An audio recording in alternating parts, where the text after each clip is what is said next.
సిద్దిపేట జిల్లా గజ్వేల్ మండలం షేర్పల్లి గ్రామానికి చెందిన అత్తల్లి ప్రవీణ్ జ్యోతి దంపతులు రోడ్డు ప్రమాదంలో మృతి చెందారు. విషయం తెలుసుకున్న భారత రాష్ట్ర సమితి ప్రధాన కార్యదర్శి నరేన్ ట్రస్ట్ చైర్మన్ చాగండ్ల నరేంద్రనాథ్ ఇరువురి మృతదేహాలకు సందర్శించి నివాళులర్పించారు. కుటుంబ సభ్యులను పరామర్శించి ప్రగాఢ సానుభూతి తెలిపారు. తల్లిదండ్రులను కోల్పోయిన వారి ఇద్దరు పిల్లలు రంజిత్, హర్షితాలకు ఈ లోటు ఎప్పటికీ భర్తీ కాదని ఆయన ఆవేదన వ్యక్తం చేశారు.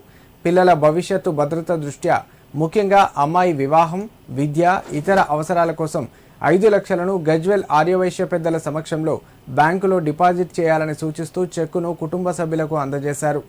ఈ సందర్భంగా నరేంద్రనాథ్ మాట్లాడుతూ ఈ పిల్లలకు తల్లిదండ్రులు లేని లోటు ఎవరూ తీర్చలేరన్నారు. పిల్లలకు ఎల్లప్పుడూ తాను అండగా ఉంటానని, అవసరమైన సహాయ సహకారాలు అందిస్తానని భరోసానిచ్చారు. ఈ కార్యక్రమంలో మాజీ మున్సిపల్ చైర్మన్ రాజమౌళి, నాయకులు దుర్గాప్రసాద్, మాజీ కౌన్సిలర్ సుభాష్ చంద్రబోస్, తుమ్మ శ్రీనివాస్ పాల్గొన్నారు.